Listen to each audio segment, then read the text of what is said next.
வணக்கம். ஆகாஷ்வாணி புதுச்சேரி செய்தி அறிக்கை வாசிப்பவர் வான்மதி. உலக எதிர்கால செயற்கை நுண்ணறிவு பயன்பாட்டில் புதுடெல்லியில் நடைபெற்ற செயற்கை நுண்ணறிவு தாக்க உச்சி மாநாடு திருப்புமுனையை ஏற்படுத்தியுள்ளதாக பிரதமர் திரு நரேந்திர மோடி 131வது மனதின் குரல் நிகழ்ச்சியில் பேசுகையில் புகழாரம் சூட்டியுள்ளார். குடியரசுத் தலைவர் மாளிகையில் நாளை நடைபெறும் நிகழ்ச்சியில் மூதறிஞர் ராஜாஜியின் திருவுருவ சிலை திறக்கப்படவுள்ளதாக தெரிவித்த பிரதமர், அதிகாரத்தை பதவியாக அல்லாமல் சேவையாக ஏற்றவர் ராஜாஜி என புகழாரம் சூட்டினார். டிஜிட்டல் கைது குறித்து பல்வேறு விழிப்புணர்வுகளை ஏற்படுத்தப்பட்ட நிலையிலும் இது தொடர்பான நிதி மோசடி குற்ற சம்பவங்கள் தொடர்ந்து நடைபெறுவது கவலையளிப்பதாக கூறிய அவர், போலி அழைப்புகள், குறுஞ்செய்திகள் உள்ளிட்டவை குறித்து மக்கள் விழிப்புணர்வுடன் இருக்க வேண்டியதன் அவசியத்தை எடுத்துரைத்தார். மத்திய அரசு மக்கள் நலனுக்காக நல்லாட்சியை வழங்குவதில் உறுதியாக இருப்பதாக வேளாண் மற்றும் விவசாயிகள் நலத்துறை அமைச்சர் திரு சிவராஜ் சிங் சௌஹான் தெரிவித்துள்ளார். அவர் இன்று ஆந்திர பிரதேச மாநிலம் திருமலையில் உள்ள ஸ்ரீ வெங்கடாச்சலபதி கோவிலில் தரிசனம் மேற்கொண்ட பின்னர் செய்தியாளர்களிடம் பேசுகையில் இவ்வாறு குறிப்பிட்டார். ஆந்திர பிரதேச மாநிலத்தின் வேளாண் அமைச்சர் திரு அச்சன் நாயுடு மத்திய வேளாண் அமைச்சருடன் திருமலையில் முக்கிய ஆலோசனை மேற்கொண்டார். அப்போது மாநிலத்தின் நுண் நீர்ப்பாசன திட்டத்திற்கான மத்திய நிதியில் நிலுவையில் உள்ள தொகையை விரைவில் விடுவிக்கப்படும் என மத்திய வேளாண் அமைச்சர் திரு சிவராஜ் சிங் சௌஹான் உறுதியளித்தார்.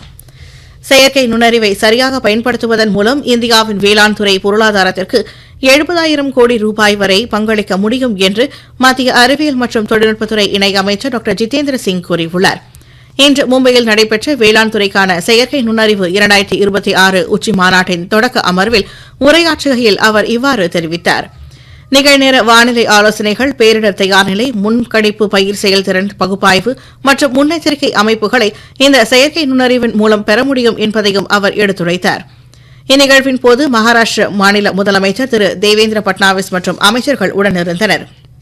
புதுச்சேரியின் பிராந்தியமான காரைக்கால் மாவட்டத்தில் உள்ள பிரசித்தி பெற்ற திருநள்ளாறு ஸ்ரீ தர்பாரண்யேஸ்வரர் ஆலயத்தில் சனிப்பெயர்ச்சியை முன்னிட்டு பூர்வாங்க பூஜா ஆராதனை விழா இன்று தொடங்கியது.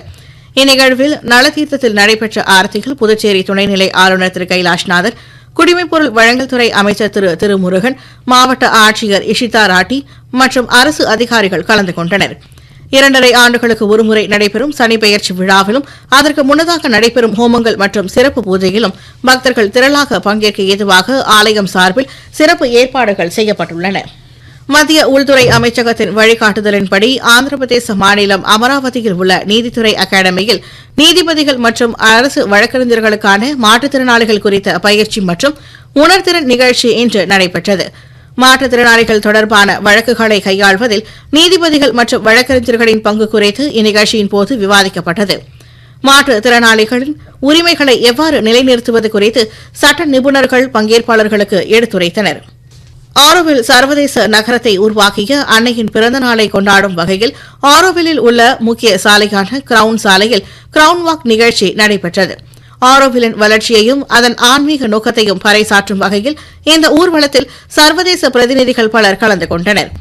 ஆரோவில் அறக்கட்டளையின் செயலாளரும் மூத்த IAS அதிகாரியுமான ஜெயந்தி தலைமையில் நடைபெற்ற இந்த ஊர்வலத்தில் ஜெர்மனி தூதரகத்தின் கௌரவ தூதர் மைக்கேல் ஹாஸ்பர் கலந்து கொண்டார்.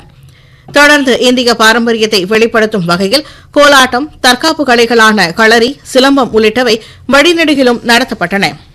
ICC ஆடவர்களுக்கான உலகக்கோப்பை T20 கிரிக்கெட் போட்டியின் சூப்பர் 8 சுற்று ஆட்டத்தில் இன்றிரவு 7 மணிக்கு அகமதாபாத்தில் தொடங்கிய போட்டியில் டாஸ் வென்ற தென்னாப்பிரிக்க அணி முதலில் பேட் செய்ய தீர்மானித்தது. சற்று முன் வரை 6 ஓவரில் 3 விக்கெட் இழப்பிற்கு 41 ரன் எடுத்துள்ளது. முன்னதாக இலங்கையில் உள்ள பல்லகலே சர்வதேச மைதானத்தில் நடைபெற்ற போட்டியில் இங்கிலாந்து அணி இலங்கை அணியை 51 ரன் வித்தியாசத்தில் வீழ்த்தியது. இத்துடன் இந்த செய்தி அறிக்கை நிறைவு பெறுகிறது.